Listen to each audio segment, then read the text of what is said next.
Isa na namang umaga na puno ng pag-asa mula sa salita ng Diyos. Halina at makibahagi sa ating umagang pagbubulay, pagpapalakas at pagpapatatag sa ating pananampalataya sa Panginoong Hesus. Mula sa Section 6 ng Southern Tagalog District Council of the Assemblies of God, tayong lahat ay magkaisa sa pagpapalagong espiritual.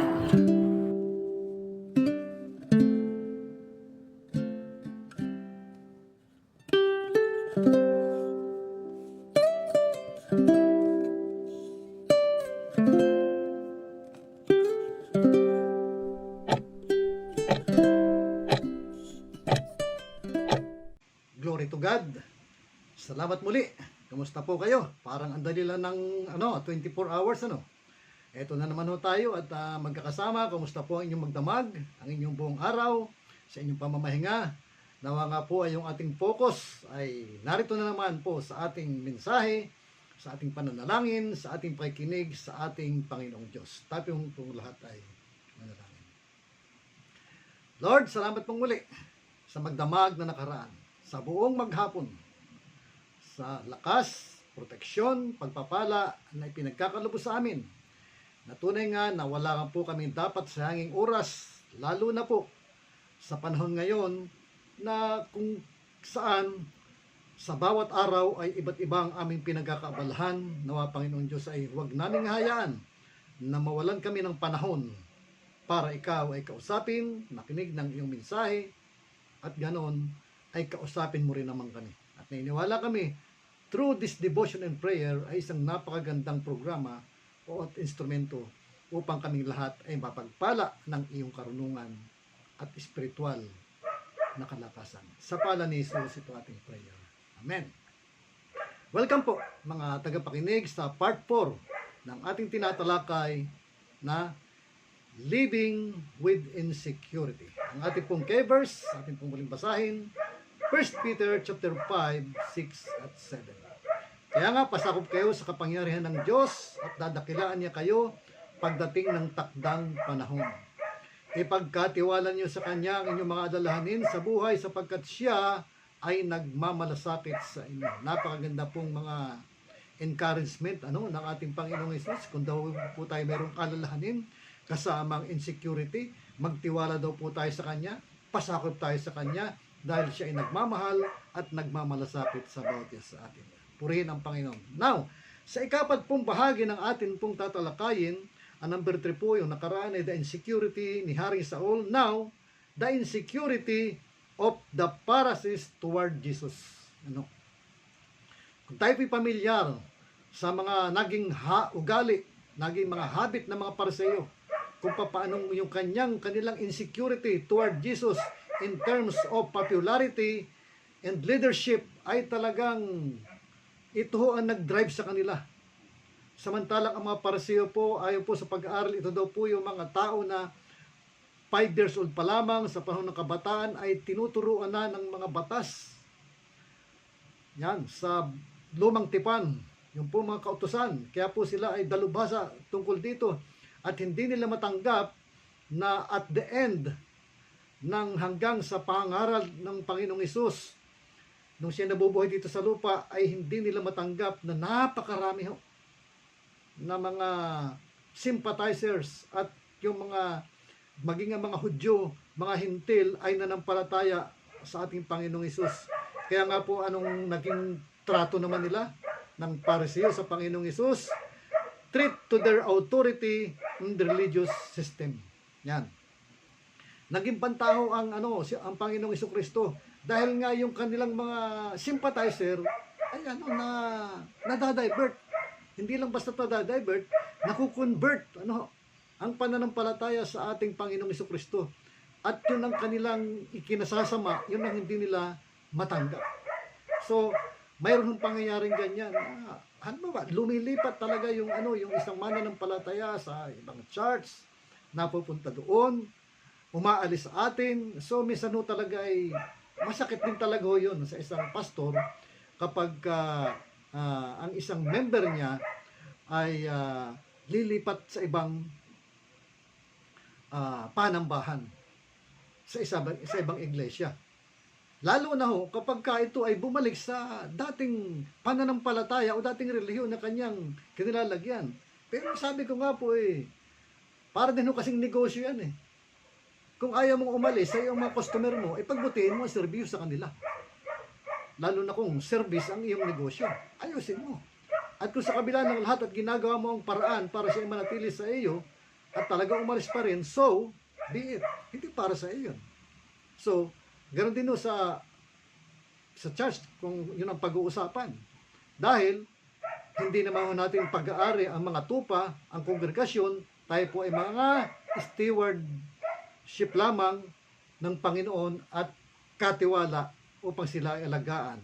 Pero kung sila po naman ay talagang lilipat sa iba, ang kanila pong pananaw ay tila ba parang mas magaling yung kanilang nilipatan. So, ang importante ho ay sila nagpapatuloy. Hindi ho natin maiiwasan yan. Na talagang mayroong mga pangyayari na ang ibang nating member ay yun, lilipat po sa iba. Ay lalo nga po yung mga kasabihan po natin. Tayo pong dito sa probinsya ay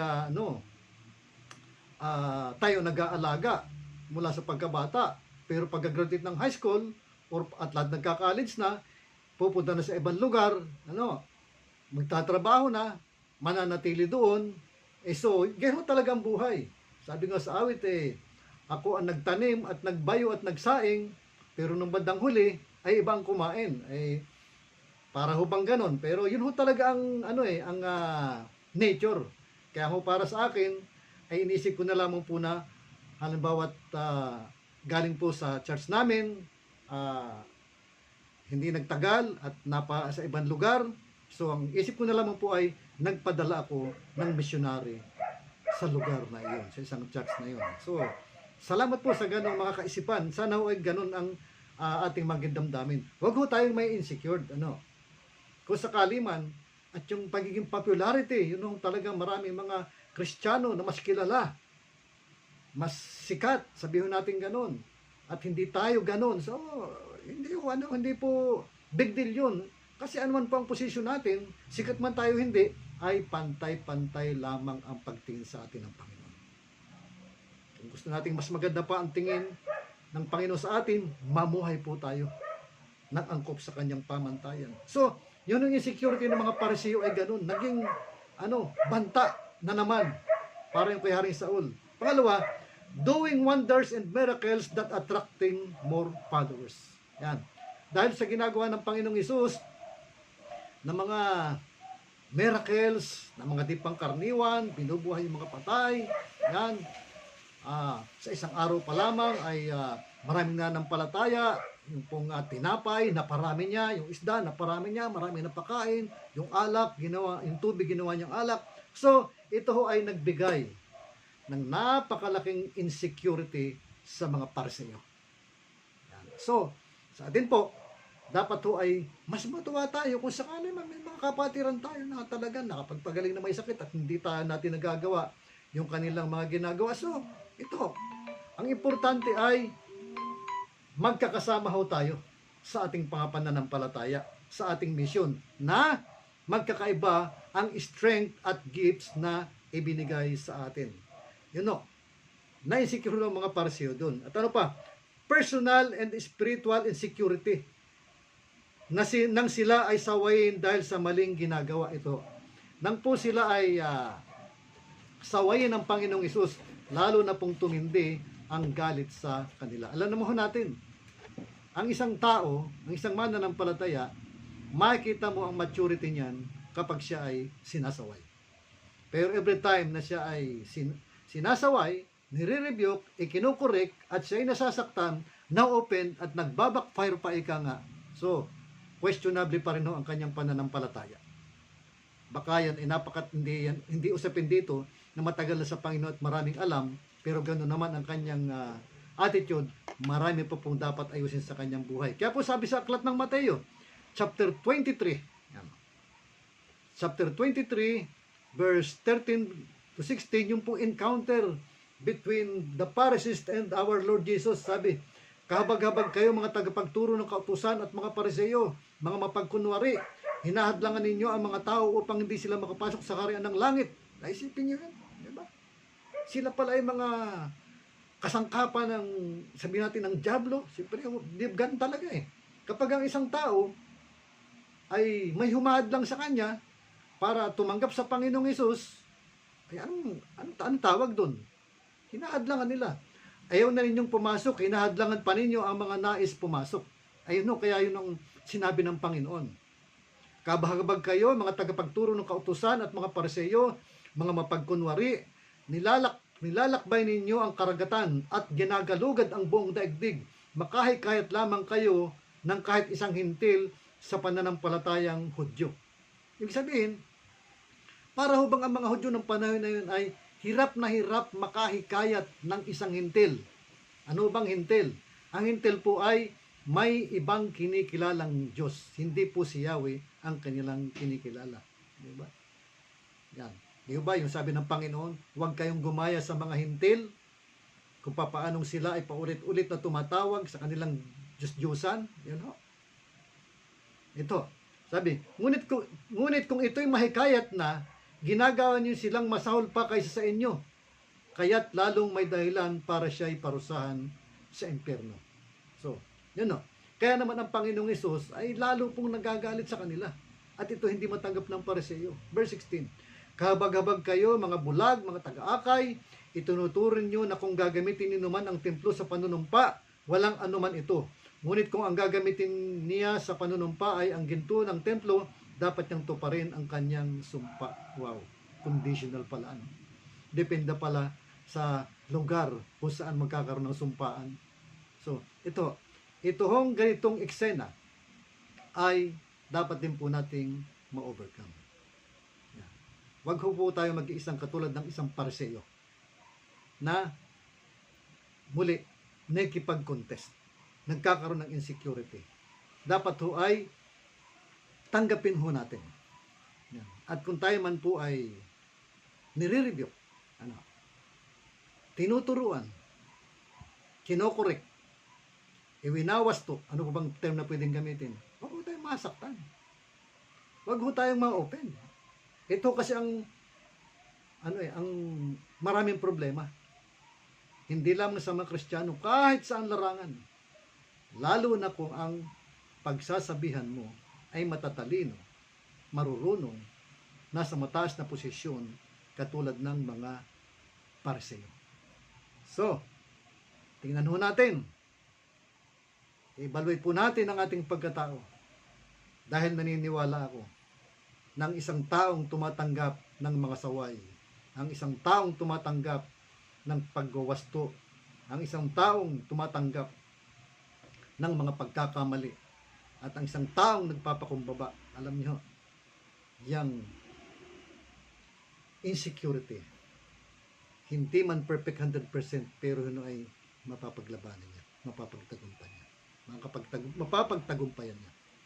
Salamat po muli, Panginoon.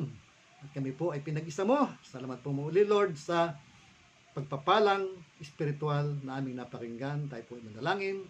Dakilang ang mga nasa langit, salamat po muli sa pagpapala mo at nasulat ang kasaysayan ng encounter ng aming Panginoong Hesus at ng mga Pariseyo. Lord, patnubayan na po kami yung pagpapakumbaba, Panginoong Diyos, patuloy mong i-inject sa aming kaluluwa, sa aming pagkatao, at tumanggap ng pagsaway, ng pagkakamali. Matuto kaming humanap, Panginoong Diyos, ng mga taong sa tingin namin ay makapagbigay sa amin ng inspirasyon, kahit pa nga kami ay kanilang sinasaway. Lord, salamat po sa kabutihan mo. Pinupuri ka namin sa pangalan ni Jesus. Amen and amen. Praise God.